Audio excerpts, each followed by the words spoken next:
Ça, c'était la revue de presse. La suite, maintenant, on poursuit avec l'actualité de la science qui s'intéresse à vos oreilles. Laurence Beauvillard a rencontré une spécialiste qui enseigne alors l'acupuncture et l'auriculothérapie. L'auriculothérapie est une science qui s'intéresse au pavillon de nos oreilles pour nous soulager de certaines douleurs. Alors ça marche, vous allez voir.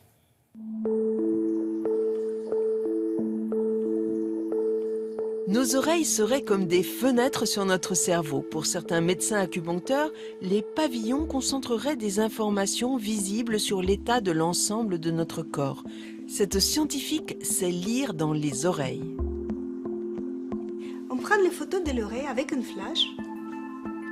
La cartographie de l'oreille est représentée en forme de fœtus.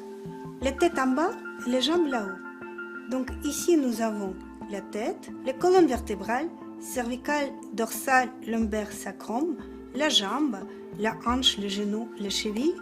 Par exemple, dans cette oreille, on voit une petite pointe rouge dans les zones qui correspondent à la région lombaire. Cela peut signifier une inflammation dans les zones lombaires. Les petits vaisseaux qui apparaissent ici dans les zones qui correspondent à la jambe peuvent signifier un problème de circulation du sang, une stagnation dans les membres inférieurs.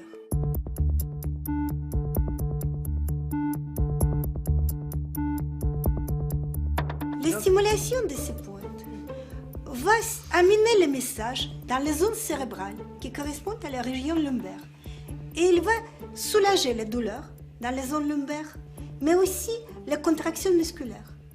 Ça va soulager le patient, va lui permettre de vivre normalement et diminuer les médicaments anti-inflammatoires qui ont parfois les effets toxiques. L'action la plus importante des pointes auriculaires, c'est surtout pour soulager les douleurs. Les douleurs et l'état d'anxiété et de l'angoisse.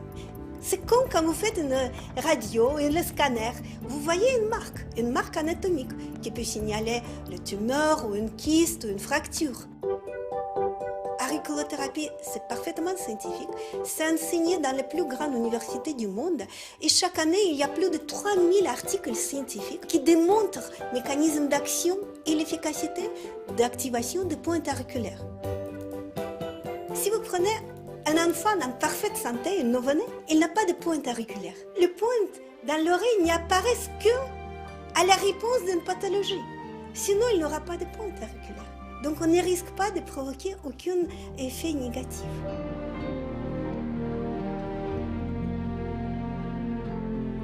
Quand on parle acupuncture ou auriculothérapie, on pense à la Chine. Et pourtant, on a trouvé des traces de cette pratique un peu partout dans le monde, et même en Europe. Par exemple, les corsaires et les pirates qui étaient toujours représentés avec un anneau d'or à l'oreille. Cet anneau était posé sur les oreilles des jeunes matelots qui étaient responsables des vigies pour avoir une meilleure acuité visuelle. Et le point de perçage était exactement le point correspondant à la vision en auriculothérapie. Ah là là, c'est fou, on ne savait pas qu'on avait autant de petits points dans l'oreille comme ça, on ne voit pas tout de suite. Bon,